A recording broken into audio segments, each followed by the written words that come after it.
Hello everyone. Am I audible to everyone? भाई मैं सबको सुनाई दे रहा हूँ।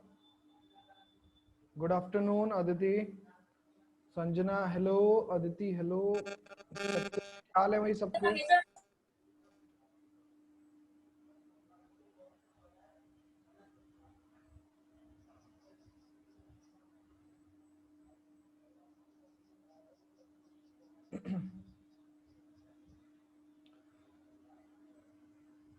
चलो भाई, मैंने आपको एक काम दिया था। ये कहा था कि ये जो केस सेकंड है इसका आपको खुद ही इसका एक्सप्रेशन खुद ही आपको डिराइव करना है। क्या कर लिया आपने? इसका एक्सप्रेशन डिराइव कर लिया?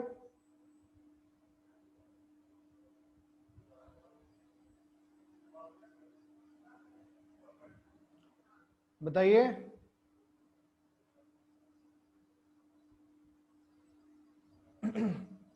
कितने लोग हैं सेशन में? अभी केवल आंसर मेरे पास 2-3 लोगों के आ रहे हैं। आवाज मेरी क्लियर आ रही होगी तो आप बता सकते हैं भाई आपने किया है कि नहीं किया है।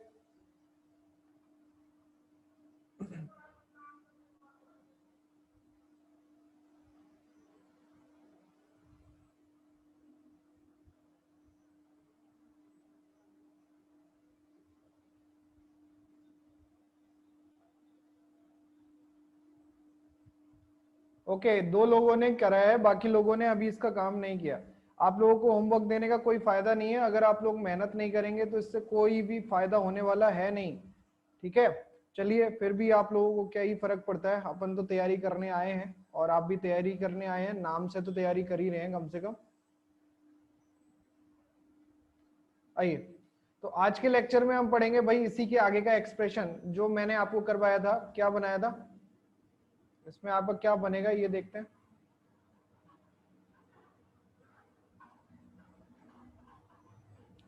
यहाँ पे हमने लिख लिया था 1/b0 minus 1/b0 minus a0 ln minus ln a0 minus x plus ln b0 minus x। आपको अपर लिमिट और लोअर लिमिट पुट करनी थी और upper limit lower limit put करके आपको एक पर्टिकुलर एक्सप्रेशन मिल जाएगा। क्या मिल गया सबको एक्सप्रेशन?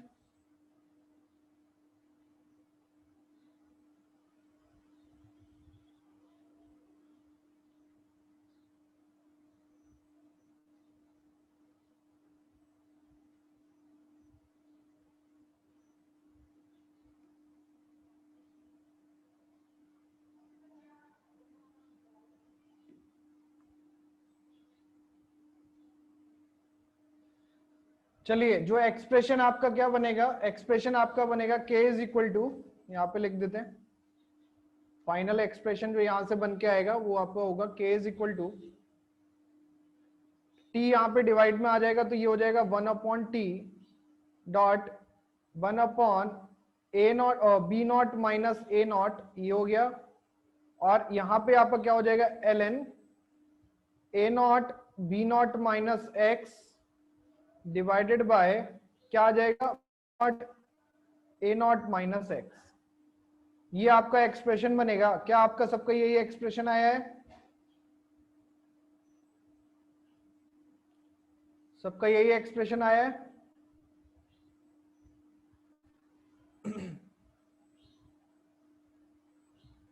ठीक है। अच्छा, अगर ये वाली टर्म, ये वाली इक्वेशन अगर आपको प्रेशर में गिवन होगी तो प्रेशर में आप क्या करेंगे? मोल की जगह पे ए नॉट की जगह पे पी नॉट कंसीडर करेंगे, यानी आप क्या करेंगे? प्रेशर से इसको चेंज कर सकते हैं। ये आपको पता होगा कि ऐसा किया जा सकता है क्योंकि एलएन में ये जो वैल्यू आती है ये आपकी प्रेशर और मोल्स और कंसंट्रेशन तीनों की टर्म में हम लिख सकते हैं। तीनों की टर्म में हम यहाँ पे लिख सकते हैं। चलिए, इससे ज्यादा मतलब नहीं है। फिलहाल आपको सेकंड ऑर्डर काइनेटिक का पूरा डेरिवेशन समझ में आ गया? ये बताइए हाँ या ना।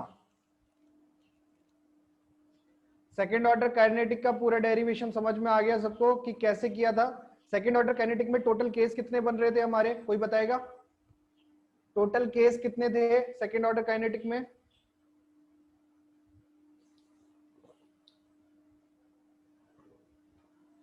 दो केस थे। पहला केस था कि एक ही रिएक्टेंट होगा, दूसरा केस है दो रिएक्टेंट है, और दूसरी केस के भी दो पार्ट थे कि रिएक्टेंट की कंसंट्रेशन सेम हो या रिएक्टेंट की कंसंट्रेशन अलग अलग हो। तो हमने ये पढ़ लिया था। कोई दिक्कत यहां तक? आज प्रत्युष नहीं है क्या क्लास में? प्रगति, शिवानी, अदिति, यही बच्चे हैं जो बार बार रिप्लाई दे रहे हैं, बाकी और कोई रिप्लाई देता नहीं है। प्रत्युष है, ओके।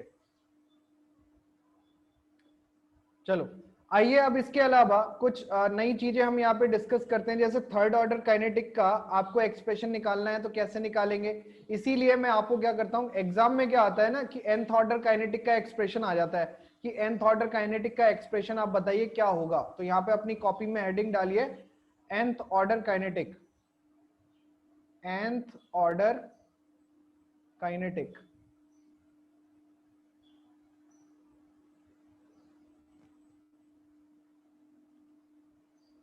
अब ये जो आपकी nth ऑर्डर काइनेटिक है, इसको अगर हम डिस्कस करें तो इसके बारे में मैं आपको बताऊं कि होता क्या है, ठीक है। तो इसके अंदर होगा क्या, nth ऑर्डर काइनेटिक का जो बेसिक एक्सप्रेशन आएगा वो क्या आएगा, मैं यहाँ पे लिख देता हूं। आपको सबको पता है कि ए से कोई मैं बना देता हूं प्रोडक्ट, और मैं मान लेता हूं कि ये nth ऑर्डर काइनेटिक है। nth ऑर्डर काइनेटिक में अगर मैं रेट का एक्सप्रेशन लिखूंगा dx अपॉन dt, ये आपको क्या बनेगा, k ए की पावर कितना बनेगा बेटा, ए की पावर कितना बनेगा, अगर मैं यहाँ पे लिखूंगा तो ए की पावर में कितना आएगा अगर nth ऑर्डर रिएक्शन है तो, पक्का n आएगा अगर nth ऑर्डर रिएक्शन है, गुड। तो ए की पावर में हमारा क्या आ जाएगा, n आ जाएगा अगर nth ऑर्डर रिएक्शन है। और किसी भी पर्टिकुलर टाइम पे अगर आपकी ये कंसंट्रेशन ए नॉट, यहाँ पे क्या होगी, ए नॉट माइनस एक्स, यहाँ पे लिख देता हूँ, इनिशियली ए नॉट थी, बाद में ए नॉट माइनस एक्स हो गई, तो ये आपकी क्या बन जाएगी, के ए नॉट माइनस एक्स की पावर एन, ये आपका एक्सप्रेशन बन जाएगा। भैया राजा बाबू क्या हुआ, आप बार बार हैंड रेज कर रहे हो, कुछ पूछना है क्या, लिख देते, नहीं पूछ पा रहे तो।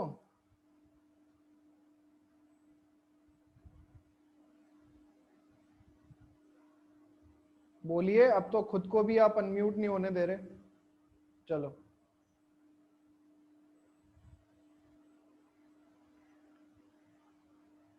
ठीक है राजा बाबू, कोई दिक्कत नहीं है। अब हम बात करते हैं यहां से आगे। देखो ये इस एक्सप्रेशन से मुझे क्या निकालना है, के निकालना है, के एन क्या होगा। तो के एन निकालने के लिए हमें ये एक्सप्रेशन याद रखना है, आपको भी याद रखना है, मैं भी याद रखूंगा, आप भी याद रखेंगे कि क्या बनेगा एक्सप्रेशन। ये बनेगा 1 upon n minus 1 into T, ये आ गया। और साथ ही साथ आपके पास क्या आ जाएगा, 1 upon a naught minus x की power n minus 1 minus 1 upon a naught की पावर एन माइनस 1, ये बनेगा। और यहाँ पे जो n की वैल्यू है वो आपकी क्या होनी चाहिए, ग्रेटर देन इक्वल टू 2 होनी चाहिए। क्या होनी चाहिए, ग्रेटर देन इक्वल टू 2 होनी चाहिए। तो ये आपका एक एक्सप्रेशन बन गया किसके लिए, nth ऑर्डर काइनेटिक के लिए। इज इट क्लियर,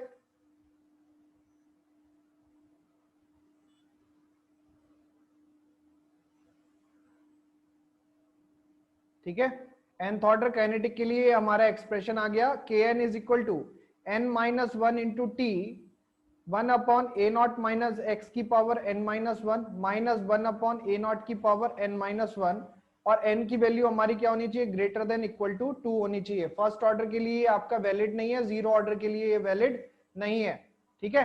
अब मैं आपसे कह रहा हूं कि थर्ड ऑर्डर काइनेटिक का एक्सप्रेशन आप निकालिए, तो क्या थर्ड ऑर्डर काइनेटिक का एक्सप्रेशन आप निकाल पाएंगे, थर्ड ऑर्डर काइनेटिक का एक्सप्रेशन अगर आप निकाल पाएंगे, जल्दी से निकालिए, अपनी अपनी कॉपी में निकालिए।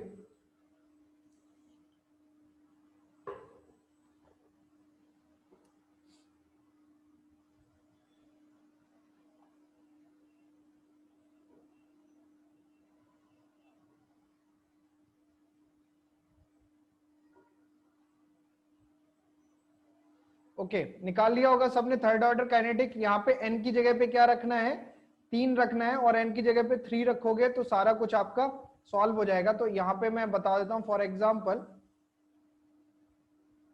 n इज इक्वल टू मैंने कितना लिया हुआ है, 3 लिया हुआ है। तो इसके लिए अगर मैं k का एक्सप्रेशन निकालूंगा तो k का एक्सप्रेशन क्या बनेगा, k is equal to 1 upon 3 minus 1 is equal to क्या होगा, 2 इंटू टी, ये बन गया।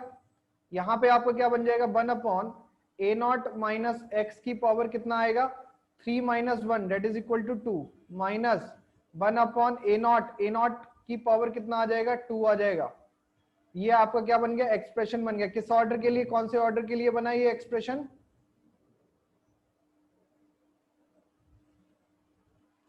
ये आपका थर्ड ऑर्डर के लिए एक्सप्रेशन बन गया। आप चाहो तो इसमें एलसीएम लेके आप इधर उधर क्रॉस मल्टीप्लाई कर सकते हो, ये आपके ऊपर डिपेंड कर रहा है, मैं इसमें कुछ भी नहीं कह रहा। आप इधर से आप एलसीएम ले लोगे तो a naught square a naught minus x का होल स्क्वायर, ये आपका क्या बन जाएगा, एलसीएम आ जाएगा। और ए नॉट को इधर मल्टीप्लाई कर दो, ए नॉट माइनस एक्स स्क्वायर को इधर मल्टीप्लाई कर दो, काट पीट लोगे, जो भी कटेगा वो आपका बन जाएगा। तो एक्सप्रेशन आप निकाल सकते हो यहाँ से, ठीक है।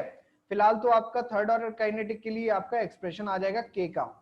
अब nth ऑर्डर के लिए अगर मैंने तुम्हें बताया था, मैंने तुम्हें शायद ये भी बताया होगा कि टी हाफ इनिशियल कंसंट्रेशन पे किस तरीके से रिलेट करता है, बताया था मैंने क्या, फर्स्ट ऑर्डर काइनेटिक में, सेकंड ऑर्डर काइनेटिक के बाद एक रिएक्शन, एक इक्वेशन लिखवाई थी कि टी हाफ इनिशियल कंसंट्रेशन पे किस तरीके से डिपेंड करता है, सबको याद है।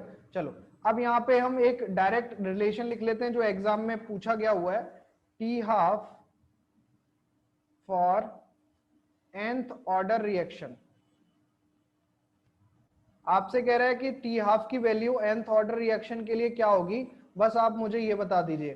तो उसके लिए क्या होगी, T half is equal to 2 to the power n minus one divided by n minus one, और यहां पे क्या आ जाएगा, K n a to the power a naught की पावर n माइनस वन, ये आपका बनेगा। इज इट क्लियर, ये पूरा एक्सप्रेशन है टी हाफ का, 2 की power n minus one divided by 2 n minus one के n a naught n minus one.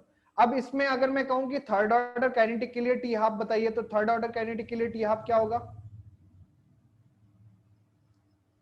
Third order kinetic के लिए टी हाफ क्या होगा, तो T half is equal to क्या हो जाएगा, 2 की पावर n माइनस वन, यानी 2 माइनस वन डिवाइडेड बाय, यहां पे 2 आ गया, यहां पे के एन आ गया, के थ्री आ गया, मतलब के थ्री की जगह पे आप के रखिए, यहां पे आप लिखिए K into 2 into a naught की पावर क्या आ जाएगा, 3 minus one, that is equal to 2। Solve कर लेंगे इसको तो ये आ जाएगा 3 अपॉन के into 2 into a naught square, यही बनेगा।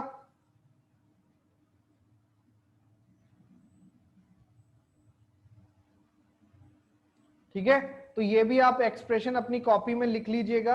ये वो है एक्सप्रेशन जो डायरेक्टली आपको एग्जाम में फायदा देने वाले हैं, डायरेक्टली आपका स्कोर बूस्टअप करेंगे अगर आपके एग्जाम में आ गए तो।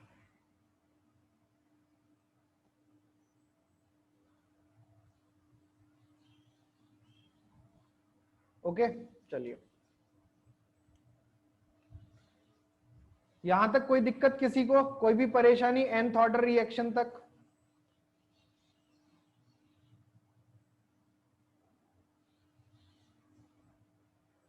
Okay, cool, clear. चलिए अब हम ना कुछ स्पेशल, मैं आपको रिएक्शन करा रहा हूं, जैसे अभी शायद आपने देखा होगा 2-3 साल पहले, अगर आपने प्रीवियस ईयर पेपर लगाए हैं तो उसमें ओजोन को लेके आपसे रिएक्शन का ऑर्डर पूछा हुआ था कि ओजोन का रिएक्शन ऑर्डर क्या होता है। अब ये ऐसे क्वेश्चन है, आपको शायद पता भी होगा कि काइनेटिक निकालने के लिए, ऑर्डर निकालने के लिए, या तो आपको एक्सपेरिमेंटल डेटा गिवन हो या फिर आपने खुद से एक्सपेरिमेंट किया हो, तभी आप उसका ऑर्डर निकाल सकते हो। वरना बिना किसी एक्सप्रेशन के या बिना किसी डेटा के आप ऑर्डर को डिफाइन नहीं कर पाओगे किसी भी रिएक्शन के लिए। तो यहाँ पे अगर इस टाइप की रिएक्शन आती है कि आपका HBr फॉर्मेशन का ऑर्डर क्या होता है, या फिर ओजोन फॉर्मेशन का ऑर्डर क्या है, या फिर आपका मीथेन फॉर्मेशन का ऑर्डर क्या है, तो इनके कुछ ऐसी रिएक्शंस मैं लिखवा रहा हूं जिनके ऑर्डर आपको याद रखने हैं। ये केवल आपके मेमोरी पर्पस के लिए है, अगर आपको ये याद रहेंगे तो आपका स्कोर अच्छा हो सकता है, पॉसिबिलिटी अच्छी हो सकती है स्कोर अच्छा होने की। तो आइए कुछ नया जो टॉपिक है वो अपनी कॉपी में आप डालेंगे, टॉपिक डालिए fraction order reaction, some fraction order reaction. तो कुछ हमारे पास फ्रैक्शन ऑर्डर रिएक्शन है, कौन कौन सी होंगी ये मैं आपको एक एक करके लिखवाते जा रहा हूं। सबसे पहली रिएक्शन अपनी कॉपी में लिखिएगा, carbon monoxide plus chlorine gives COCl2। एक आपकी ये रिएक्शन है।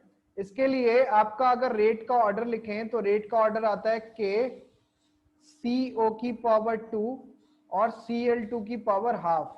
ये आपका एक्सपेरिमेंटल डेटा बेस्ड आपका ऑर्डर है। आप मुझे इसका ऑर्डर बताइए। रेट तो हमने एक्सपेरिमेंटल डेटाबेस लिखा है, ऑर्डर बताइए कितना होगा इसका जल्दी से।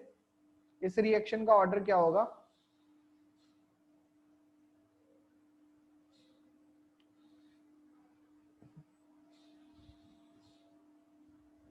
एक ही आंसर आया अभी तक, और किसी का आंसर नहीं आया?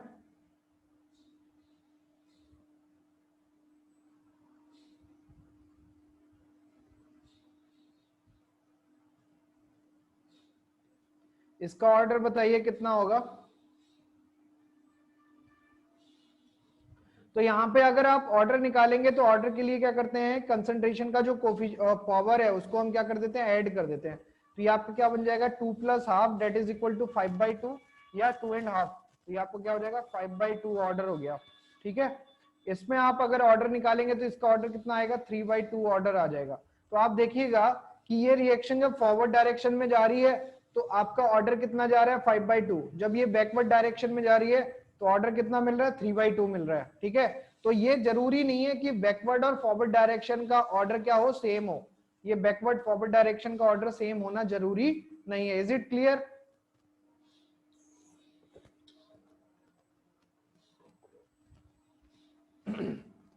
आइए अगला देखते हैं।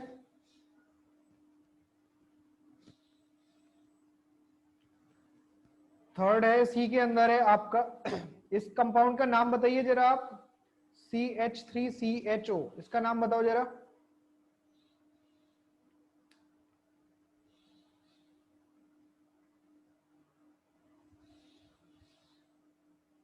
इस कंपाउंड का नाम बताओ जरा।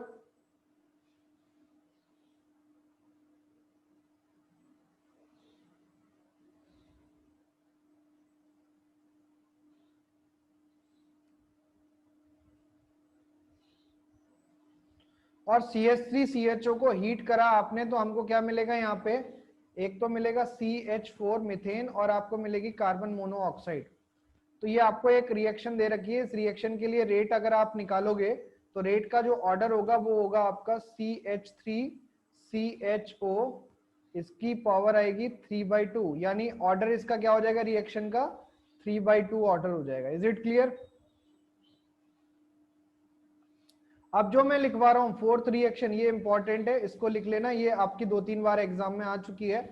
क्या है रिएक्शन, H2 + Br2। इन दोनों को मिला के आपका क्या बनेगा, HBr बनेगा। और इस HBr पे अगर आप ऑर्डर निकालें तो ऑर्डर कैसे निकलेगा, रेट का एक्सप्रेशन लिखिए। रेट का एक्सप्रेशन आएगा KH2 Br2 की पावर 1/2। तो आप मुझे बताइए कि ऑर्डर कितना आ गया, n की वैल्यू कितनी मिल गई आपको, जल्दी से बताइए।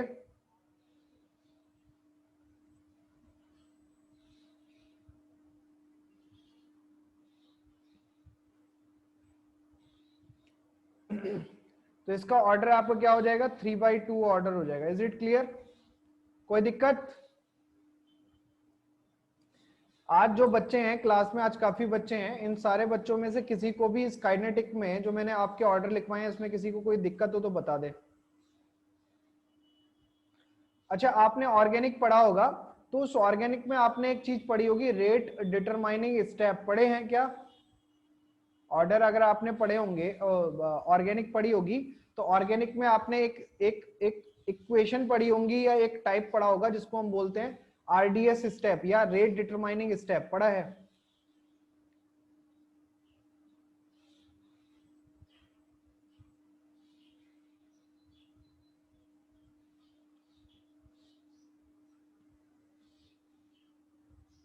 ओके, तो किसी भी रिएक्शन में मान लो कि कोई रिएक्शन 2 स्टेप में हो रही है, तो 2 स्टेप की रिएक्शन में आपका एक स्टेप फास्ट होगा और एक स्टेप स्लो होगा। तो जो स्लो स्टेप होगा वो रिएक्शन के रेट को डिफाइन करेगा, ये तो आपने पढ़ा होगा। तो जो स्लो स्टेप होता है वही रिएक्शन के रेट को डिफाइन करता है। इसका मतलब ये है कि वही आपका कैसा होता है, रेट डिटरमाइनिंग स्टेप होता है। Is it clear?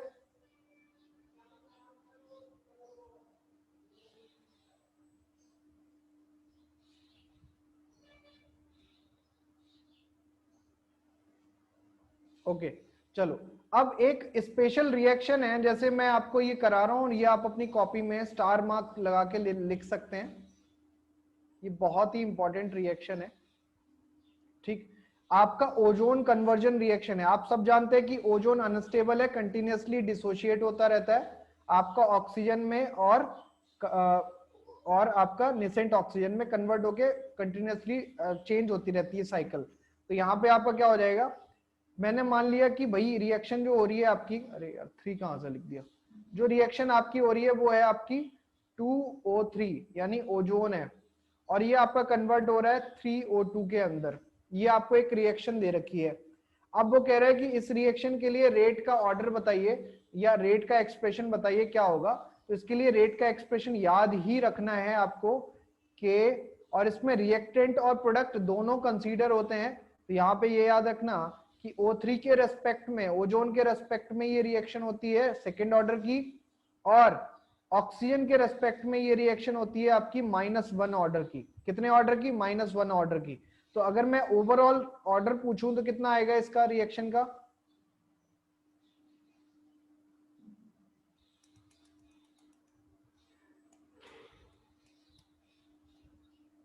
Overall order आपको कितना आ जाएगा? 1 आ जाएगा। ओके चलो, आ गया समझ में? कोई दिक्कत यहां तक?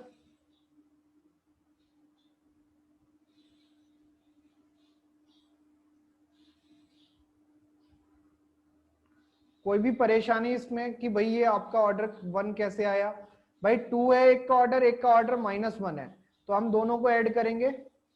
अच्छा, -1 क्यों हुआ? पहली बात तो ये है कि -1 होने के लिए आपको ये समझना होगा कि ये आपका एक्सपेरिमेंटल ऑर्डर है, और एक्सपेरिमेंटल ऑर्डर में भी -1 क्यों है ये देख लें। ओजोन का कन्वर्जन दो तरीके से, 2 स्टेप में होता है। किस तरीके से होता है आप देखिएगा। जैसे एक रिएक्शन है आपकी इसी में ही, ऑक्सीजन ने नेसेंट ऑक्सीजन के साथ रिएक्ट किया और आपको क्या बना दिया? ओजोन बना दिया। ये ओजोन क्या करेगा? फिर से नेसेंट ऑक्सीजन के साथ रिएक्ट करेगा और आप क्या बना देगा? ऑक्सीजन बना देगा। आया समझ में? ये, और इसमें आपका एक फास्ट स्टेप है, एक स्लो स्टेप है। ये वाला स्टेप जो ऊपर वाला है ये आपका फास्ट है, और ये आपका स्लो स्टेप है। अब आप मुझे ये बताइए कि रेट डिटरमाइनिंग स्टेप कौन सा होगा, फास्ट या स्लो?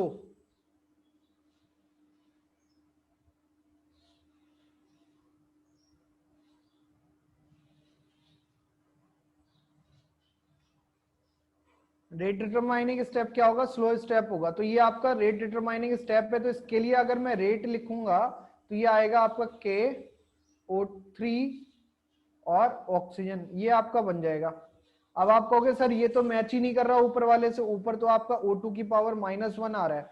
तो अब आप क्या कर सकते हो, इस ऑक्सीजन को आप निकाल सकते हो, यहां से बाहर फेंक सकते हो। कैसे फेंकोगे? उसके लिए आपको क्या करना पड़ेगा? एक एक्सप्रेशन लिखना पड़ेगा। किसका एक्सप्रेशन लिख लेना पड़ेगा? फर्स्ट इक्वेशन का। इस फर्स्ट इक्वेशन के लिए अगर मैं आपसे कहूं कि K निकालो, तो K कितना आएगा फर्स्ट इक्वेशन का? बताएगा कोई? फर्स्ट इक्वेशन में K का ऑर्डर क्या बनेगा? K जानते हो ना, रिएक्शन कांस्टेंट। K का ऑर्डर क्या बनता है? केमिकल इक्विलिब्रियम तो पढ़ा होगा सबने, बताओ।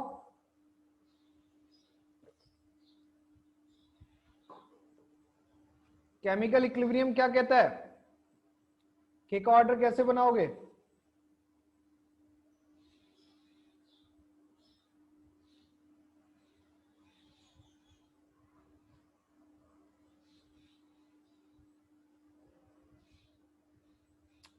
अरे यार, प्रोडक्ट डिवाइडेड बाय रिएक्टेंट ही तो होता है किसी के लिए भी। K का जो एक्सप्रेशन आप लिखते हो, प्रोडक्ट डिवाइडेड बाय रिएक्टेंट ही तो होता है। तो हमने प्रोडक्ट डिवाइडेड बाय रिएक्टेंट अगर लिखना है तो क्या बन जाएगा? यहाँ पे प्रोडक्ट है आपका ओजोन, और रिएक्टेंट आपके क्या है? ऑक्सीजन एंड नेसेंट ऑक्सीजन, यही तो है।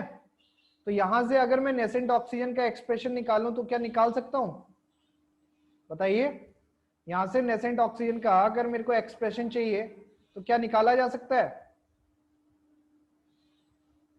निकालो।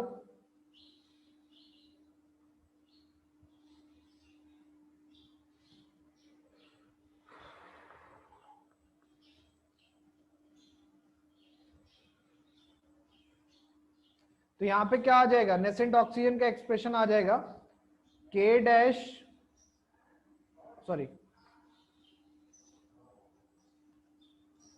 नेसेंट ऑक्सीजन का एक्सप्रेशन आ जाएगा O3 डिवाइडेड बाय के डैश O2, यही बनेगा।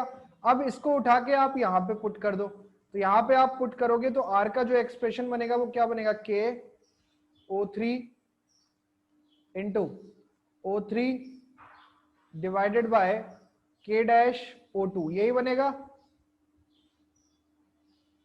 अब यहां पे आप देखें के डैश और के है, के डैश और के को हटा के आप एक नया कांस्टेंट लगा सकते हो क्या, यहां पे आपका क्या बनेगा, के अपॉन के डैश, और यहां पे आपका बन जाएगा O3 की पावर 2 डिवाइडेड बाय O2, बन रहा है रेट का एक्सप्रेशन।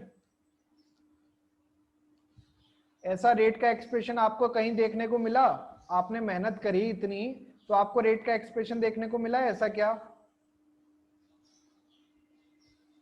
सर हमें नहीं समझ आ रहा कि आप कह क्या रहे हो, ऐसा है क्या?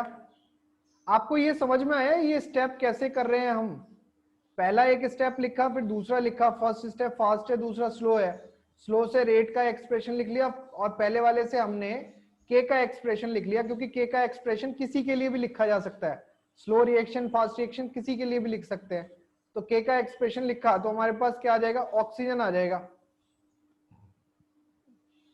ठीक है, नेसेंट ऑक्सीजन। तो नेसेंट ऑक्सीजन को हमने क्या कर दिया, रिप्लेस कर दिया, रिप्लेस करने के बाद हमारे पास ये एक्सप्रेशन आ गया, और इस एक्सप्रेशन में के अपॉन के डैश की वैल्यू क्या करेंगे, हम हटा देंगे। ये कैसे पता चलेगा कौन सा फास्ट होगा कौन सा स्लो होगा? तो अब ये इसके लिए तो तुम्हें दो चीजें देखनी पड़ेंगी, जहां पे भी आपका इंटरमीडिएट फॉर्मेशन होती है, इंटरमीडिएट फॉर्मेशन वो आपका क्या होता है, फास्ट स्टेप होता है, सबसे पहले जो बनता है वो आपका इंटरमीडिएट फॉर्मेशन, वो आपका फास्ट स्टेप होता है। अब यहां पे तो आपको याद रखना पड़ेगा कि कौन सा फास्ट है कौन सा स्लो है। यहां पे आपको क्या याद रखना पड़ेगा, कौन सा फास्ट है कौन सा स्लो है, ठीक है। ऑर्गेनिक में आपके दो स्टेप रिएक्शन में, जैसे आपका पहला स्टेप क्या होता है, कार्बोकेटाइन फॉर्मेशन, याद है किसी को? अगर हम SN1 रिएक्शन की बात करते हैं तो SN1 में सबसे पहले कार्बोकेटाइन बनता है, फिर उसके बाद उसका रीअरेंजमेंट होता है, फिर प्रोडक्ट बनता है।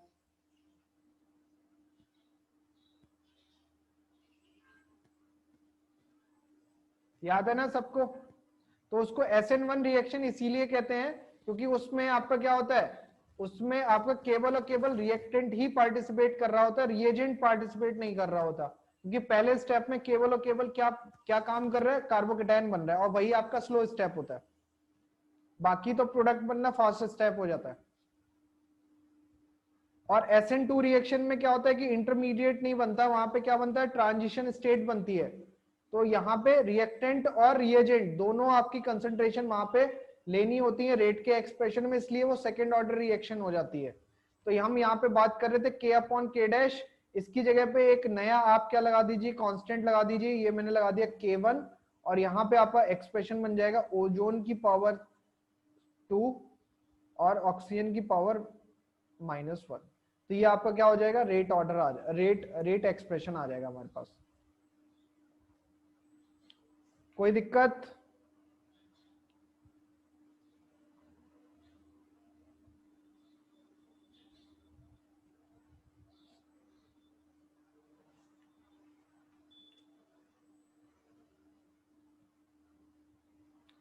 समझ रहा हूं समझ रहा हूं, समोसा।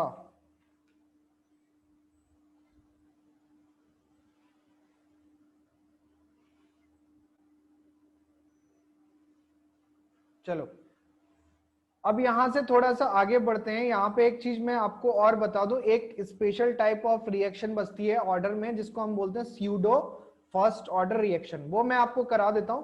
उसके बाद केवल न्यूमेरिकल बचेंगे ऑर्डर पे, जो मैं आपको आज खूब सारे कराने वाला हूं, और आज या कल मैं आपको असाइनमेंट भी दे दूंगा, आप उसको पूरा सॉल्व भी करेंगे, आपके पास टाइम होगा, मंडे को हम वो असाइनमेंट भी डिस्कस करेंगे। तो फिलहाल तो आप देखें, आइए नई ऑर्डर रिएक्शन डालते हैं, इंपॉर्टेंट है, pseudo first order reaction, pseudo first order reaction. अच्छा मेरे को ये बताइए कि स्यूडो का फर्स्ट ऑर्डर रिएक्शन का मतलब क्या हो सकता है, आपकी नजर में क्या होगा? स्यूडो फर्स्ट ऑर्डर रिएक्शन का आपकी नजर में क्या मतलब है? आपने फिजिक्स में स्यूडो फोर्सेस पढ़े हैं क्या? स्यूडो फोर्सेस पढ़े हैं फिजिक्स में?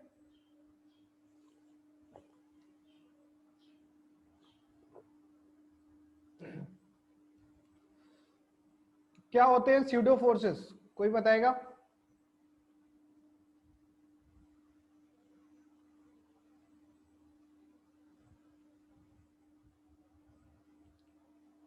चलो आइए हम ही देखते हैं, आप लोग तो खैर क्या मजे कर रहे हैं आप लोग, आइए देखते हैं, हम देखते हैं यहाँ पे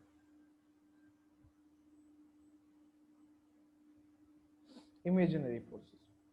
इसकी डेफिनेशन लिख लीजिए, when one of the reactant is present in large axis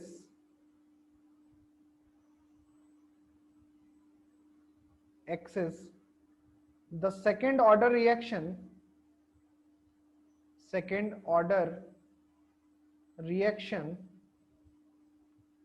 becomes first order reaction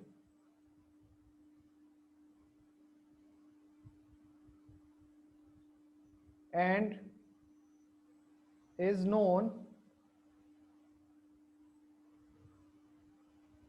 pseudo unimolecular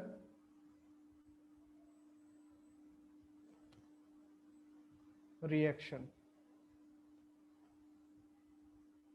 ठीक है, अब इसका मतलब क्या है कि आपने एक रिएक्शन में एक रिएक्टेंट का अमाउंट क्या ले लिया, बहुत ज्यादा ले लिया। अब किसी अमाउंट का ज्यादा लेने का मतलब क्या होता है? मतलब ये होता है कि उसके अंदर जो कंसंट्रेशन का चेंज आएगा उसके रेस्पेक्ट में वो क्या होगा, इग्नोर करने लायक होगा, उसको आप नेग्लेक्ट कर सकते हो कंसंट्रेशन के चेंज में। Is it clear?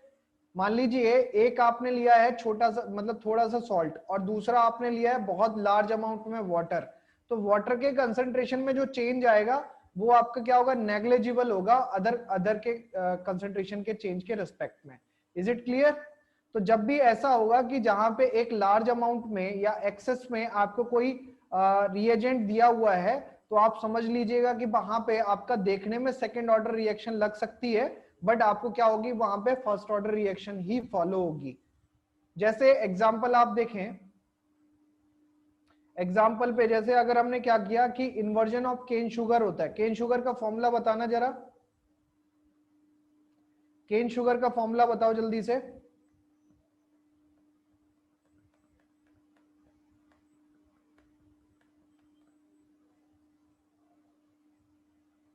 C12H22O11।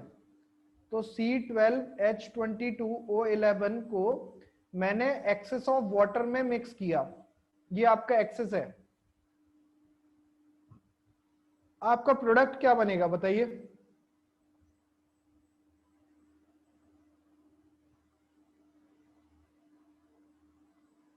शरबत बनेगा, बहुत बढ़िया, क्या बात है।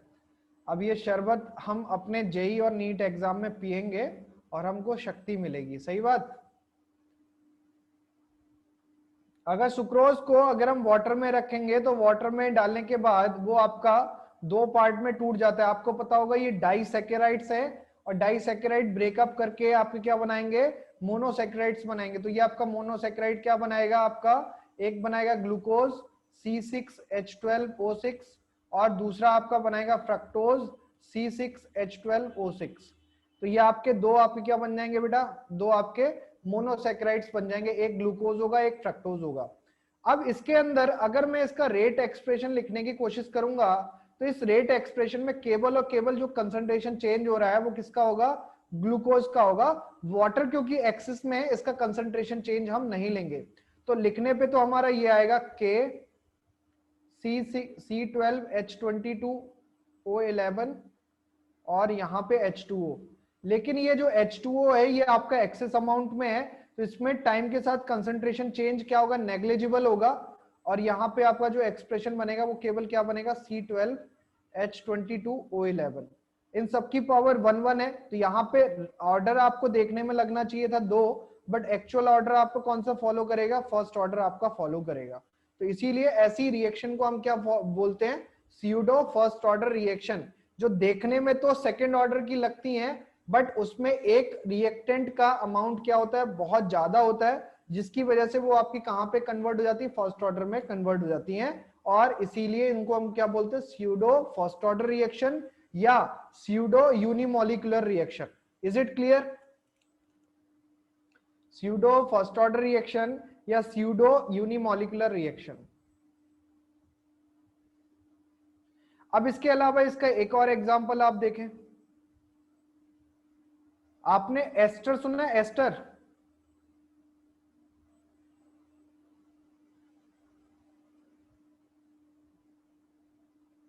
अगर मैं एस्टर का हाइड्रोलिसिस कराऊं तो मेरे को प्रोडक्ट क्या मिलेगा, बताइए जरा। अगर मैं एस्टर का हाइड्रोलिसिस कराऊं तो प्रोडक्ट क्या मिलेगा?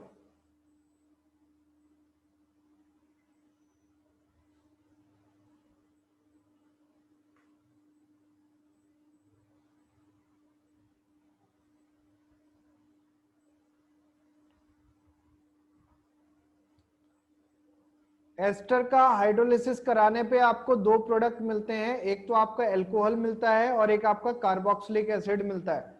तो हमने क्या करा कि मान लीजिए कि एस्टर लिया हुआ है मैंने CH3 COOCH3, ये कोई एस्टर लिया है और इसको मैंने एक्सेस ऑफ वाटर में ट्रीट कराया। तो एक्सेस ऑफ वाटर में ट्रीट कराने पे हमारे पास क्या मिलेगा, CH3 COOH प्लस CH3OH, ये आपको मिलेगा। तो यहाँ पे आपका जब रेट एक्सप्रेशन लिखेंगे तो इस रेट एक्सप्रेशन में सबसे पहले तो आपको देखने को मिलेगा जी, आपको इनिशियली तो देखने को मिलेगी जी सेकंड ऑर्डर काइनेटिक है। यहाँ पे देखते ही आप बोलोगे जी सेकंड ऑर्डर काइनेटिक है, क्योंकि दो रिएक्टेंट आपके पार्टिसिपेट कर रहे हैं, n=2 होना चाहिए। बट n=2 ना होके ये क्या होगा, n=1 होगा। किस पे डिपेंड करेगा, केवल और केवल एस्टर पे डिपेंड करेगा, और वाटर की कंसंट्रेशन चेंज ही नहीं होगी, तो इसीलिए इसका n क्या आ जाएगा, 1 आ जाएगा। Is it clear? तो यहाँ पे कैसी रिएक्शन हो गई, स्यूडो फर्स्ट ऑर्डर रिएक्शन हो गई। कैसी हो गई है, स्यूडो फर्स्ट ऑर्डर रिएक्शन। यहां तक किसी को कोई दिक्कत?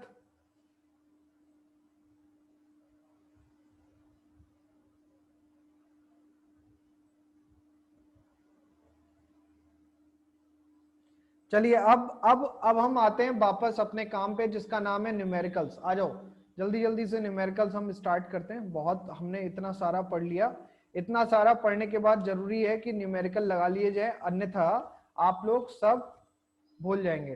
तो आइए आइए अपनी कबड्डी की टीम तैयार करिए, फटाफट से हम कबड्डी खेलना स्टार्ट करते हैं न्यूमेरिकल्स के साथ। ओके चलो, क्वेश्चन। चलिए सबसे पहला सवाल, एक minute,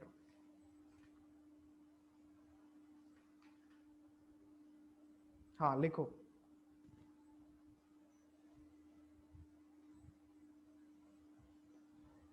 half life ratio for the third and fourth order reaction if initial concentration are same। अगर आपकी इनिशियल कंसंट्रेशन आपकी सेम है तो आपसे कह रहा है कि हाफ लाइफ का ऑर्डर बताइए, हाफ लाइफ का रेशियो बताइए थर्ड और फोर्थ ऑर्डर रिएक्शन के लिए। जल्दी से आंसर बताइए कि क्या आंसर आएगा, जल्दी से बताइए। हाफ लाइफ का ऑर्डर बताना है कौन सी रिएक्शन के लिए, थर्ड और फोर्थ ऑर्डर रिएक्शन के लिए। अभी मैंने आपको कराया हुआ है कि थर्ड और फोर्थ nth ऑर्डर रिएक्शन का एक्सप्रेशन क्या होता है।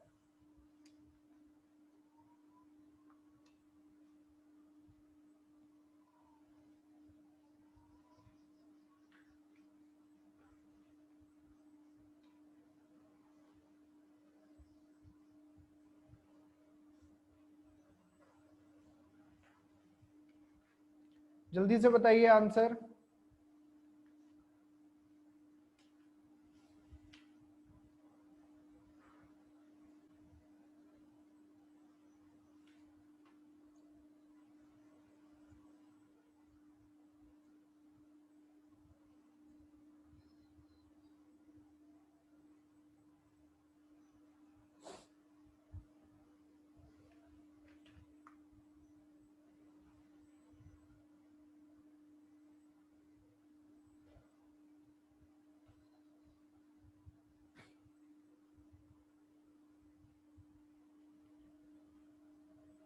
Nine A not upon 14। अच्छा हो, मैंने क्या कर दिया, इनिशियल कंसंट्रेशन आर सेम, यहाँ पे आप कंसंट्रेशन की वैल्यू भी लिख लीजिए 10 मोलर। अब आ जाएगा answer.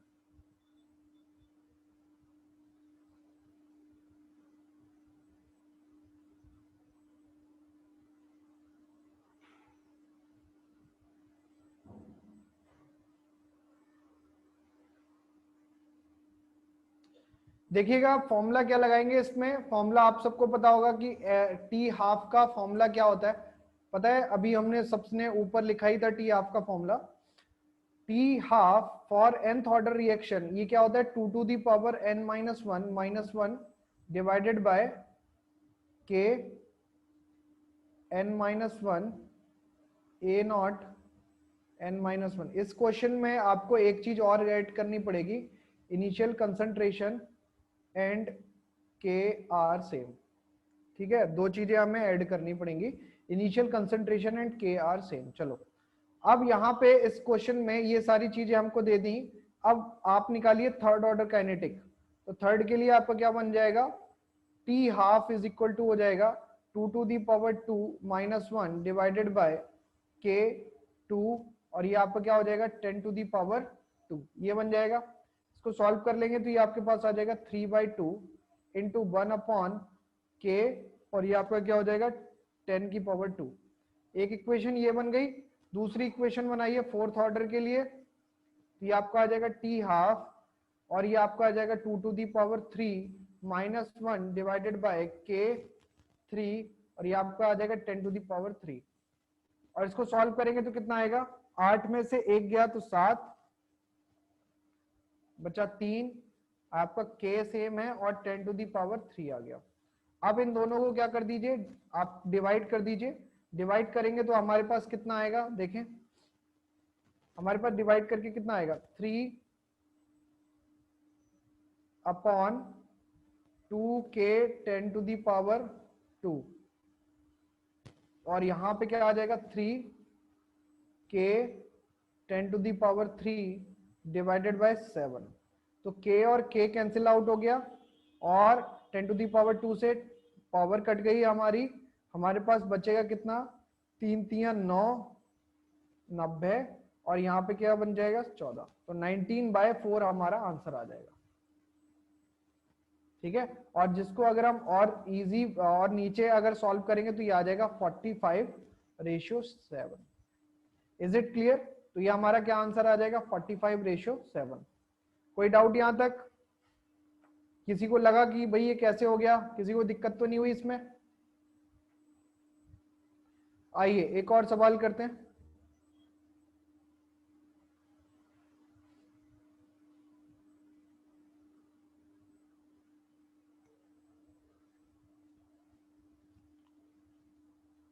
If a reaction A2 product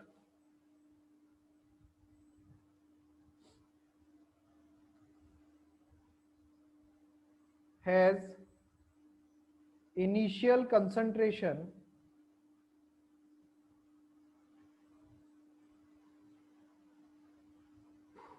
20 molar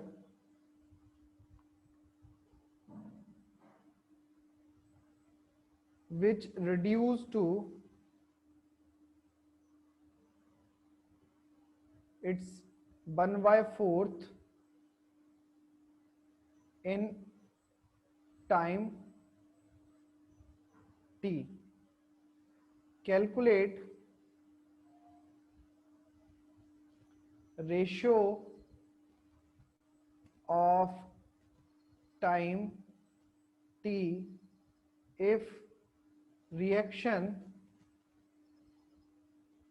proceed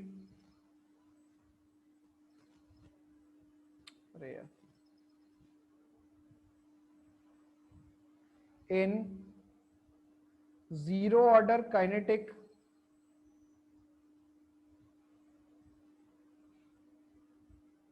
and first order kinetic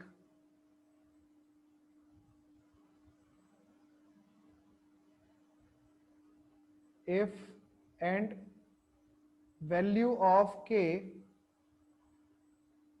is same for both। आपसे कह रहा है कि कोई रिएक्शन ए से प्रोडक्ट बन रही है, इसकी इनिशियल कंसंट्रेशन 20 मोलर दी हुई है, जो रिड्यूस हो जा रही है अपनी 1/4 तक, ठीक है, इट्स 1/4 इन टाइम टी। आपको टी का रेशियो बताना है अगर ये रिएक्शन आपकी फर्स्ट ऑर्डर काइनेटिक से जाएगी, अगर ये रिएक्शन जीरो ऑर्डर काइनेटिक से जाएगी, और दोनों के लिए के की वैल्यू हमारी क्या है, सेम है। फटाफट से आप बताइए क्या आएगा।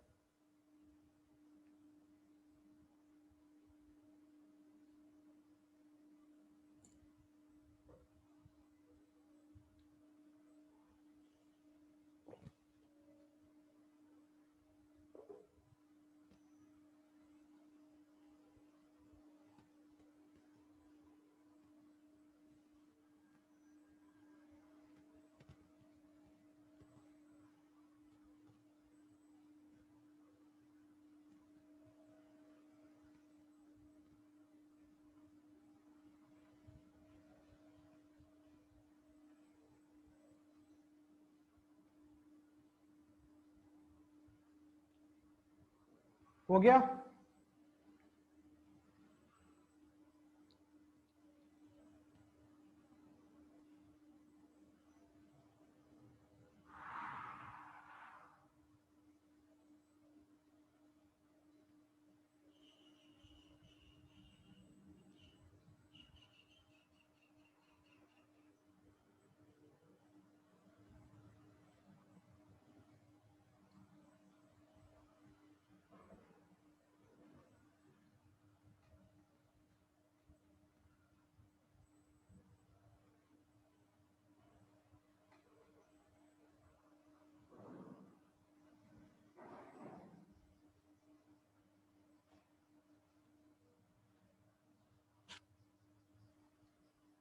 एक आंसर आया, और कोई आंसर किसी का?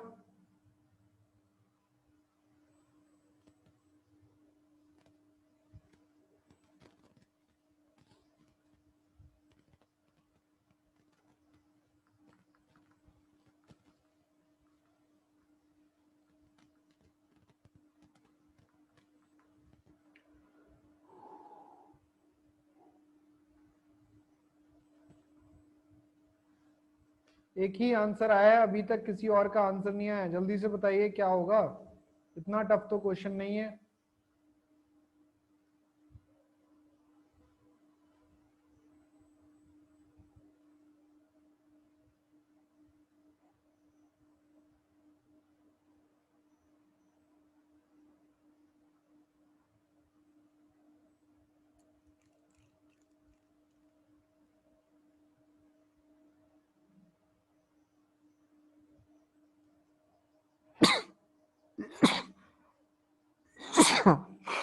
सॉरी।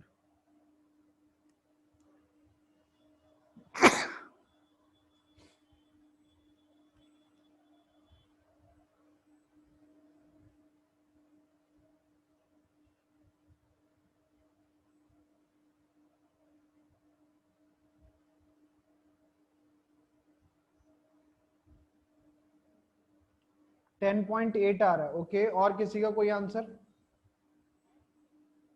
दो ही आंसर आए हैं अभी तक, बाकी लोगों ने सॉल्व नहीं किया क्या?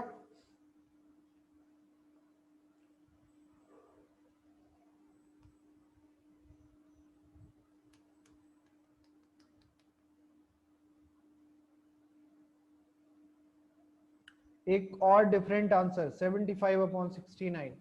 तीन आंसर आ चुके हैं हमारे पास, 20:1, 10.8, 75/69। 3 आंसर आ चुके हैं, बाकी और लोगों का कोई आंसर अभी मिला ही नहीं है। 44 स्टूडेंट्स में से मान लीजिए 40 स्टूडेंट्स इस समय अगर आपके एक्टिव हैं तो उनमें से केवल 3 ही आंसर आए हैं। इट मींस कि बाकी लोग या तो कर नहीं रहे या फिर उन्हें इंटरेस्ट नहीं है या समझ ही नहीं आया हुआ है इस क्वेश्चन में करना क्या है। अच्छा ये बताओ इनिशियल कंसंट्रेशन कितनी है इसकी, डेटा ही लिख देता हूं मैं ताकि आप सॉल्व कर लो। ए नॉट की वैल्यू कितनी है 20। अच्छा ए टी की वैल्यू कितनी होगी, ए टी की वैल्यू कितनी होगी बोलो, ए टी की वैल्यू कितनी होगी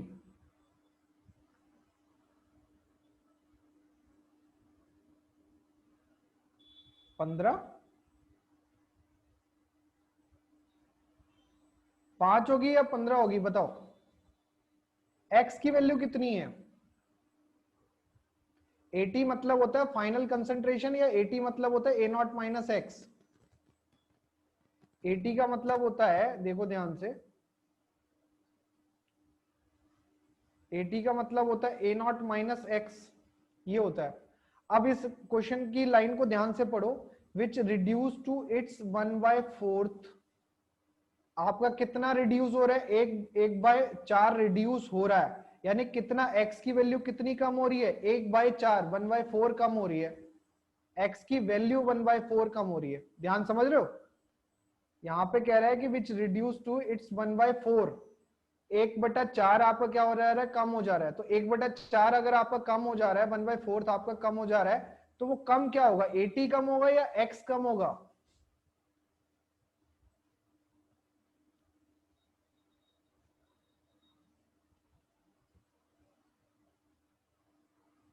बोलो जल्दी, एक एक का भी आंसर नहीं आ रहा।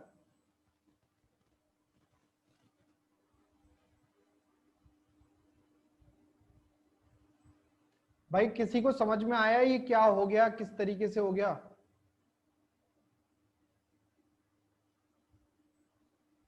मैं ये पूछ रहा हूं, यहां पे जो ये लिखा हुआ है विच रिड्यूस टू इट्स 1/4, इसका मीनिंग किसी को समझ में आया, इसका मतलब क्या है। इसका मतलब ये है कि फाइनल कंसंट्रेशन आपकी 1/4 है या फिर एक्स की वैल्यू 1/4 है।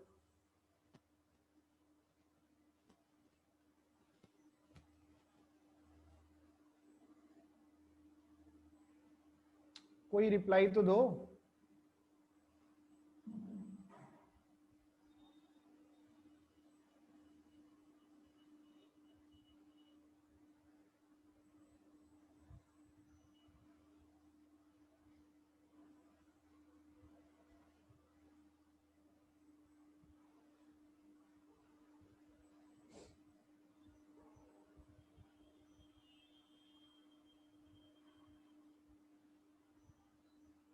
देखो ध्यान से, पता नहीं क्या कर रहे हो।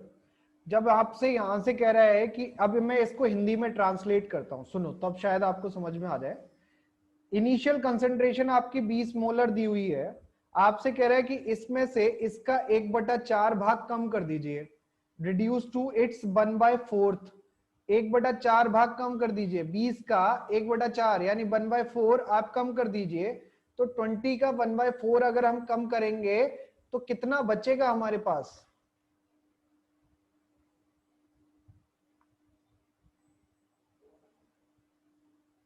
20 का 1/4 अगर हम कर देंगे कम तो कितना बचेगा, 15 बचेगा ना। ठीक है, तो यानी यहां पे जो x की वैल्यू है, x हमारा क्या है 1/4 ऑफ ए नॉट, और ये आपका कितना हो जाएगा 20/4 डेट इज इक्वल टू 5। और यहां पे अगर हम पुट करेंगे तो 80 की वैल्यू हमको कितनी मिल जाएगी 15 मिल जाएगी। द मेन पॉइंट इज अगर आप यहीं पे फंस जाएंगे तो आपका आंसर आगे बढ़ेगा ही नहीं।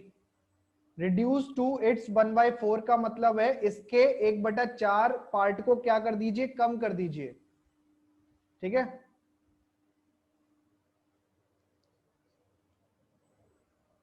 हाँ रिड्यूस टू की ही बात कर रहा हूं। यहां पे रिड्यूस टू लिखा हुआ है यहां पे रिड्यूस टू इट्स 1/4 लिखा हुआ है, यहां पे ये नहीं लिखा रिड्यूस टू 1/4। यार बेटा ध्यान से ये लैंग्वेज तो समझो, रिड्यूस टू इट्स 1/4। ये नहीं लिखा हुआ, रिड्यूस टू 1/4 अगर लिखा होता तो इसका मतलब होता है कि आप 20 में से कहां पहुंच गए, 1/4 पे पहुंच गए। आया समझ? दोनों लैंग्वेज अलग अलग हैं यार, ये तो बड़ा टिपिकल हो गया समझाना कि अगर यहां पे लिखा होता रिड्यूस टू 1/4, इसका मतलब होता कि 80 की वैल्यू आपकी आएगी 5, और यहां पे लिखा है रिड्यूस टू इट्स 1/4, इसका मतलब आएगी 80 की वैल्यू 15।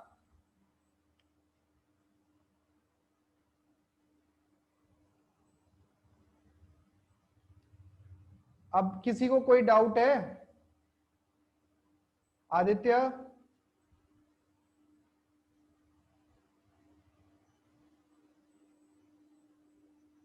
बोलो,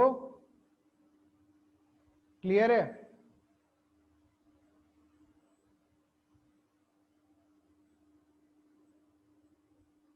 एक बार और समझा दें। देखो क्या कह रहा है, मेनली ना इस क्वेश्चन की लैंग्वेज थोड़ी डिफरेंट हो गई है। लैंग्वेज के अकॉर्डिंग आपसे क्वेश्चन में प्रॉब्लम यहाँ पे 80 और x निकालने में आ रही है। यहाँ पे क्वेश्चन में इनिशियल कंसंट्रेशन दे दिया A0 20, दैट इज करेक्ट, यहां तक तो हमको समझ में आया। इसके बाद उसने कहा है कि रिड्यूस टू इट्स 1/4, आपका कितना कम करना है, 1/4 कम करना है इनिशियल वैल्यू का।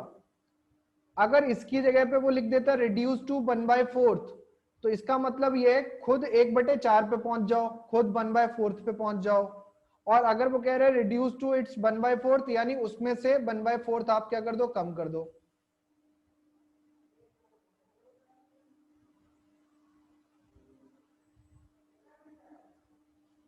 आ गया समझ? तो अब हमने यहाँ पे x की वैल्यू निकाली, x की वैल्यू 5 आ गई, 80 की वैल्यू आपकी क्या आ गई, 15 आ गई। अब क्या करेंगे, अब आप टाइम वाला फॉर्मूला लगा लो, टाइम वाला फॉर्मूला लगा के दोनों का आपको रेशियो निकालना है। तो जीरो ऑर्डर काइनेटिक के लिए टी का फॉर्मूला क्या होता है? जीरो ऑर्डर काइनेटिक के लिए टी का फॉर्मूला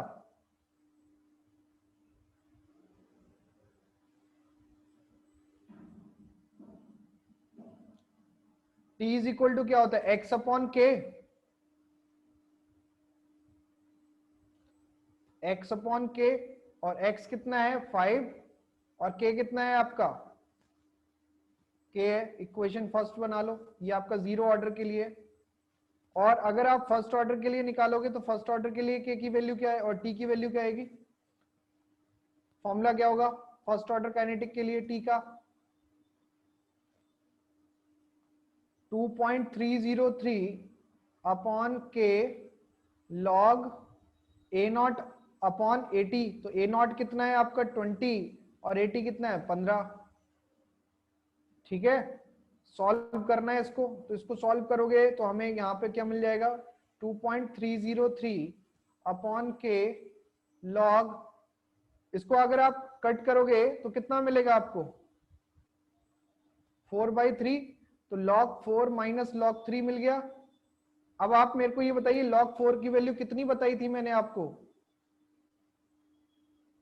0.6, और log 3 की वैल्यू 0.48। तो हमारे पास क्या आ जाएगा, 0.6 माइनस 0.48। अब इसको आप क्या कर दीजिए, डिवाइड कर दीजिए, किससे डिवाइड कर दीजिए, इन दोनों इक्वेशन को।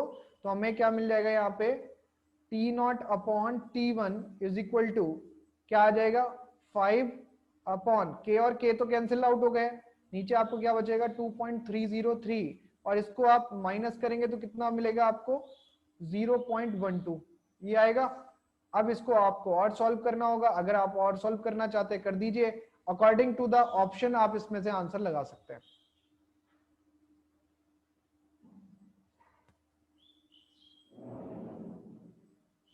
यहाँ पे जो भी आएगा आपका बहुत छोटा आएगा वैल्यू।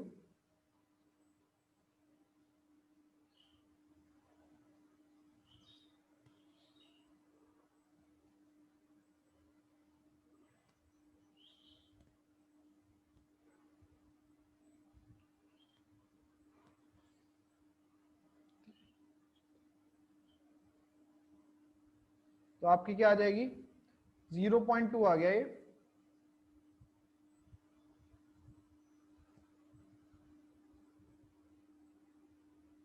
ठीक है, कोई दिक्कत यहां तक सबको क्लियर हो गया?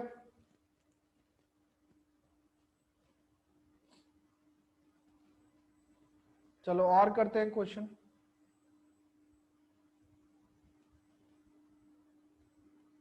ओके, चलिए एक और सवाल करते हैं।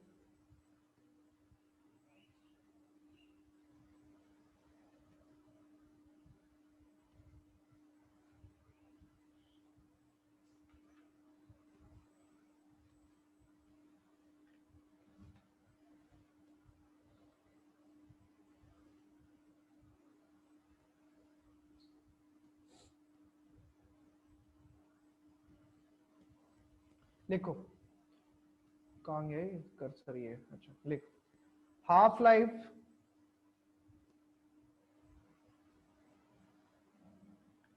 of second and third order reaction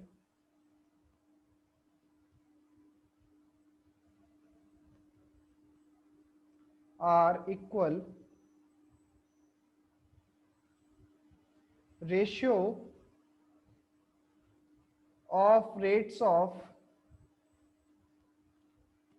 second and third order reaction at the start of the reaction.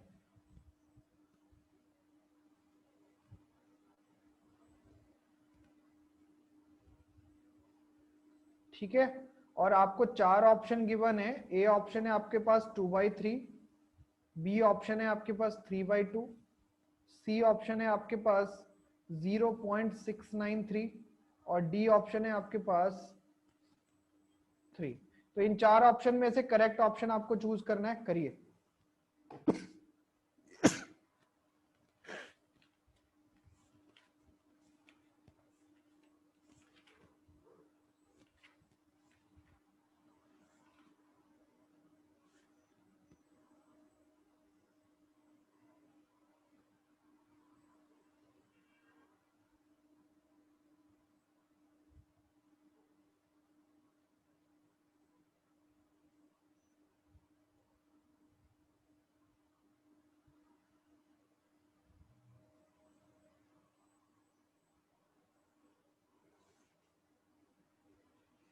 कर पाएंगे?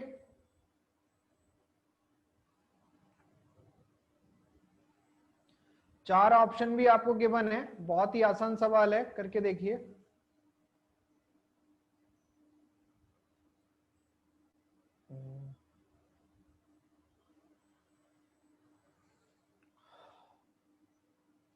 कल के लेक्चर में हम डिस्कस करेंगे आपका एक्टिवेशन एनर्जी, उसके बारे में चर्चा करेंगे। एक्टिवेशन एनर्जी क्या होता है, किस तरीके से काम करती है, सब चीजें हम कल के लेक्चर में डिस्कस करेंगे।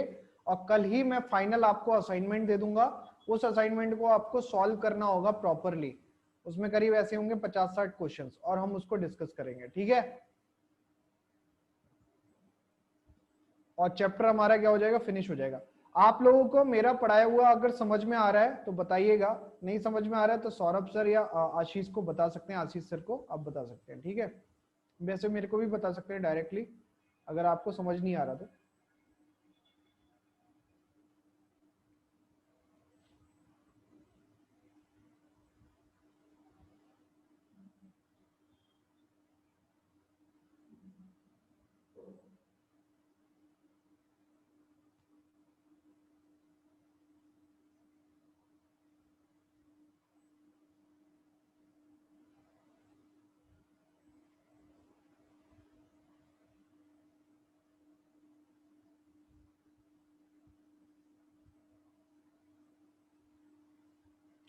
चलो तुम्हारा ओपिनियन पूछ लेते हैं कि आपको मेरा पढ़ाया हुआ समझ में आ रहा है या नहीं आ रहा, बताओ।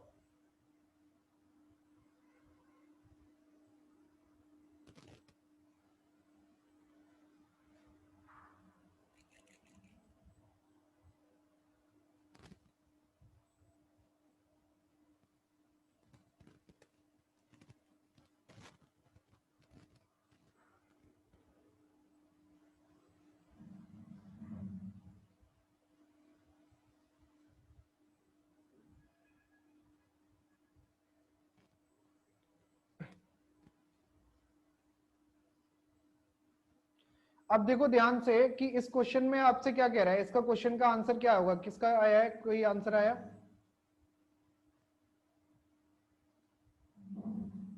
इस क्वेश्चन का आंसर किसी का आया?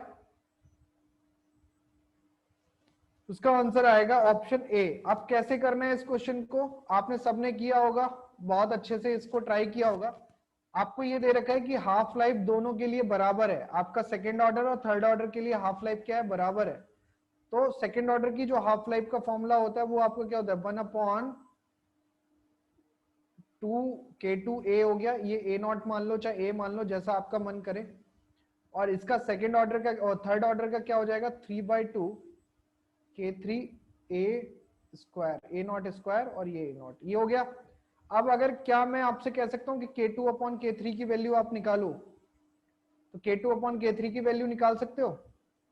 तो k2/k3 इज इक्वल टू आपका आ जाएगा 2a0/3, यही आपका बनेगा।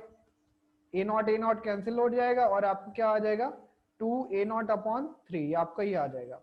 अब अगर हम बात करें रेट ऑफ सेकंड ऑर्डर के लिए, तो रेट ऑफ सेकंड ऑर्डर होता है आपका dx/dt, है तो सभी के लिए वही वैलिड है। और इसका जो फॉर्मूला होता है वो होता है k2 a0 की पावर 2, ये बनेगा। और rate of third order reaction के लिए लिखेंगे तो ये आपका बन जाएगा k3 a0 की पावर 3, यही तो बनेगा।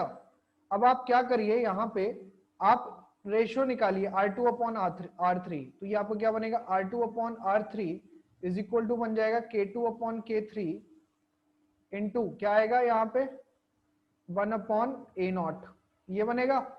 अब मेरे को ये बताइए k2/k3 की वैल्यू कितनी है, k2/k3 की वैल्यू है 2a0/3, तो यहाँ पे लिख दीजिए 2a0/3 इंटू 1/a0, और a0 कैंसिल आउट हो गया, बचेगा कितना 2/3, हमारा आंसर आ जाएगा। क्या ये क्वेश्चन सबको समझ में आया?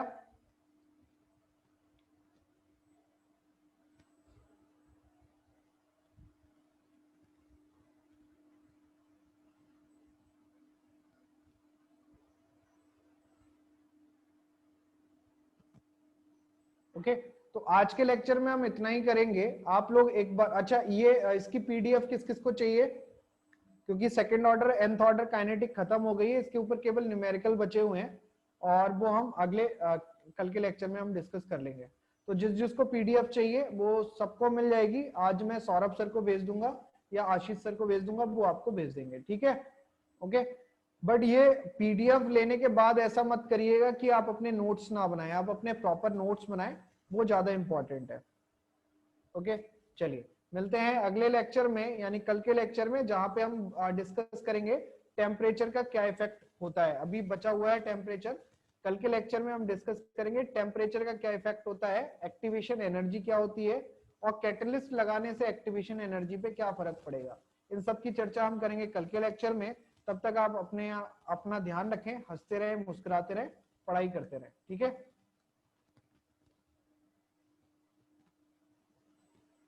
ठीक है, ओके। चलिए, और किसी को कुछ पूछना है क्या, डाउट कुछ?